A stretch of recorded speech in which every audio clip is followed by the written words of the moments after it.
디모데후서 3장 14절에서 17절입니다. 그러나 너는 배우고 확실한 일에 거하라. 너는 내가 누구에게서 배운 것을 알며 또 어려서부터 성경을 알았나니 성경은 능히 너로 하여금 그리스도 예수 안에 있는 믿음으로 말미암아 구원에 이르는 지혜가 있게 하느니라. 모든 성경은 하나님의 감동으로 된 것으로 교훈과 책망과 바르게 함과 의로 교육하기에 유익하니 이는 하나님의 사람으로 온전하게 하며 모든 선한 일을 행할 능력을 갖추게 하려 함이라. 여기 보니까 말씀, 성경, 말씀을 통해 구원에 이르는 지혜가 생긴다. 구원의 비밀을 더욱더 깨달을 수 있는 거죠. 그죠? 이미 구원 받았는데 구원을 잘 몰라요. 그럼 누릴 수가 없는 겁니다. 구원이 뭡니까? 사단의 12가지 전력 속에 묶여있던 우리가 그리스도의 십자가로 말미암아 해방받은 겁니다. 그리고 그 주님이 부활하셔서 지금 보좌에서 우리에게 함께하고 역사하고 계십니다. 그 증거가 우리 안에 성령께서 그것을 깨닫게 하시고 인도받을 수 있도록 역사하고 계시는 거죠. 이 복음은 완전한 거거든요. 복음은 완전합니다. 완전 구원됐단 말이에요. 이 완전히 주님이 다 해결하시고 우리를 부르신 겁니다. 그 구원에 이르는 지혜가 말씀을 통해 더욱더 깊이 깨달아지게 되어 있습니다. 그래서 16절에 보면 더 중요한 얘기가 나옵니다. 교훈과 책망과 바르게 함과 의로 교육하기에 유익하니. 우리는 사단의 12가지 속에 그야말로 각인되고 뿌리내리고 체질된 그게 우리의 이렇게 가지고 있다 이 말이죠. 우리의 생각이나 고집. 나도 뭐 일부러 고집 부리는 건 아닌데 그러고 있는 게 있습니다. 무엇으로 그것이 살아나느냐 한마디로요. 말씀을 통해서요. 그래서 이 아침에도 우리가 말씀을 나누고 말씀을 묵상하고 그 속에서 기도하는 겁니다. 우리가요 어쩔 수 없이 우리 경험이 있으시잖아요. 이전에 과거에 실패했던 것을 그대로 상처로 갖고 있으면 오늘 하나님의 인도받기가 어렵습니다.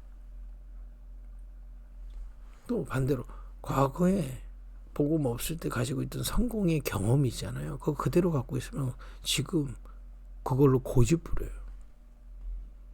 그러니까 우리가 내가 주인으로 산다고 했을 때 물론 내 고집, 내 계획도 있지만 이렇게 복음 아닌 복음이 없을 때 그야말로 나로 살 때 내가 가지고 있던 내게 들어와 있는 그야말로 각인됐던 것들, 뿌리 내려져 있던 것들, 그게 나의 체질로 굳어져 있는 부분들이 그대로 있다면 구원받았지만 하나님의 인도를 받는 데는 자꾸 걸림돌이 되는 거죠. 그래서 여기 오늘 16절에 말씀을 통해 교훈도 받고 책망도 하고 바른 함도 하고 의로 교육한다는 뭔가 갱신할 수 있도록 역사하신단 말이에요. 예수님이 제자들을 감람산에 부르셔서요. 하나님의 나라의 비밀을 누리게 했다는 것은 모든 부분을 하나님의 사람으로 갱신해 가셨다는 얘기가 되는 겁니다. 여러분과 제가 오늘 이 아침에도 하나님의 은혜로 내 고집이 사라지고 내 경험이 사라지고 주님이 마음껏 우리를 인도하실 수 있는 그 하나님의 자녀로 갱신되지기를 축복합니다. 왜냐 17절에 보니까 하나님의 사람으로 온전하게 하며 제가 좀 전에 말씀드렸죠. 모든 선한 일을 행할 능력을 갖추게 하려 합니다. 하나님이 우리를 구원하시고 지금 이 은혜 그러니까 우리가 볼 때는 갈등처럼 느껴질 수도 있어요. 왜냐 지금까지 내가 가지고 있던 생각들과 또 내가 느꼈던 것들 내가 가지고 있던 것들을 바꾸니까 이게 뭐 힘든 것 같이 왜냐면 지금까지 내가 가지고 있었던 건 힘든 게 아니고 하나님 새로운 사람으로 나를 자꾸 바꿔가시는 겁니다. 그래서 이 은혜를 계속 누리면 내가 자꾸 살아나게 돼 있어요. 그래서 이제 과거의 기준으로 보면 뭐 이럴 수 있지만 자꾸 살아나게 되는 겁니다. 생각도 또 판단도 또 선택도 하나님의 사람으로 그리스도 이름으로 우리가 구원받은 하나님의 자녀로 그 주님을 따르는 세부대로 우리 생각과 모든 것들이 바뀌어가는 거죠.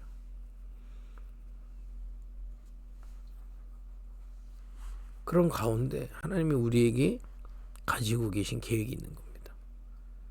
하나님 우리 한 사람을 통해 또 우리 교회를 통해 세계복음화를 계획하고 계세요.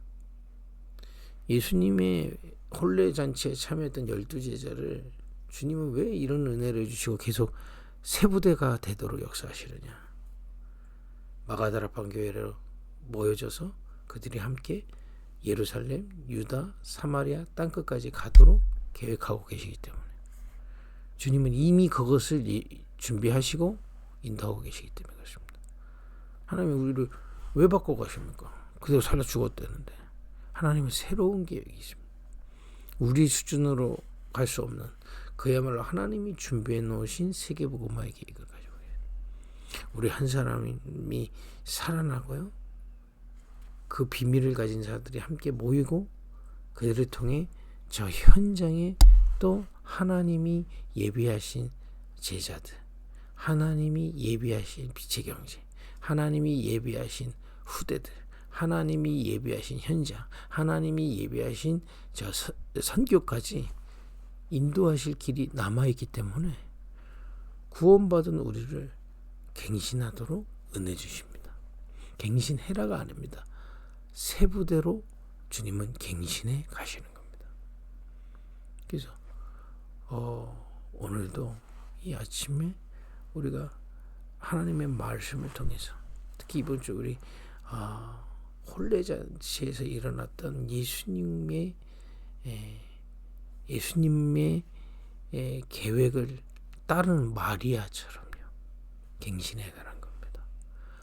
분명히 하나님은 세계복음화의 계획을 우리를 통해 이루실 것이기 때문에 우리 한 사람 한 사람을 구원하신 주님이 갱신해 가십니다.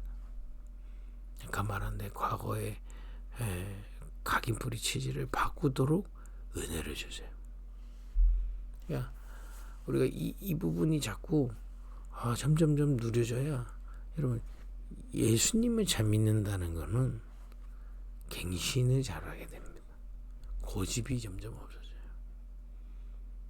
주님이 인도하심을 받고 그야말로 배경 없는 그러니까 우리가 자꾸 자기 배경을 만들려고 이 창세기 이 사도행 12가지 속에 내 배경을 만들려고 하거든요. 그 속에 있으면 안정감을 느끼니까.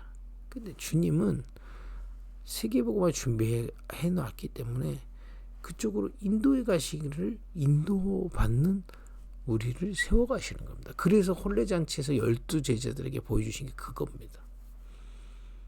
우리 눈으로는 포도주가 없어서 안 되는 것 같지만 주님의 계획이 있다면 주님은 역사하십니다. 그죠? 그것을 보고 무슨 말씀을 하든지 그대로 하라. 마리아의 믿음을 제자들은 보았습니다. 세계복음화를 두고 주님이 인도하시는데 우리의 수준으로 우리의 상식으로 우리의 과거로 우리의 각인뿌리 체질로 제한하지 말고 하나님의 인도받으라는 겁니다. 이거는 막 돈키호테식으로 살아라는 얘기는 절대 아닙니다만은 우리 생각으로 하나님의 계획을 제한하지 말라 이 말이에요. 하나님이 우리를 통해 또 교회를 통해 그야말로 이 빛이 드러날 세계복음화를 준비하고 계십니다. 그런 하나님 예비한 제자들을 각 현장에 준비해 놓으셨어요. 그런 후대들 키울 수 있도록 모든 것을 준비하고 계십니다. 세계 선교할 수 있도록 주님 준비하고 계시다니까요. 근데 이걸 보기 위해서는 내 수준으로는 내가 가진 방식으로는 안 돼. 구원도 마찬가지지만 세계복음화는 더더욱 그렇습니다. 오늘도 세계복음화를 위해 주님은 은혜로 말씀을 통해서 또 이 시간 기도를 통해서 우리를 새롭게 재창조하고 계십니다. 우리 마음이 새로워지고 생각이 새로워지고 그죠? 정말 주님 인도받을 수 있는 중심으로 우리를 세워가실 줄 믿습니다. 오늘 이 아침에도 성령께서 우리를 새롭게 하시는 그래서 정말 하나님이 원하시는 그 소원에 우리를 마음껏 사용할 수 있는 온전한 사람으로 세워지는 아침 되기를 예수님의 이름으로 축복드립니다. 기도하겠습니다. 하나님 감사합니다. 우리를 그리스도 안에서 구원하시고 우리를 통해 정말 하나님이 이 한 사람 한 사람을 통해 교회를 이루고 정말 현장 살리고 후대 살리고 세계 살리실 것을 하나님 계획하고 계신 줄 확신합니다. 오늘도 이 아침에 주의 말씀에 의지하여 주를 바라봅니다. 여호와를 앙망합니다. 우리 안에 모든 흑암이 무너지며 정말 주님의 인도하심을 받을 수 있는 재창조가 우리 안에 일어나게 하여 주옵소서.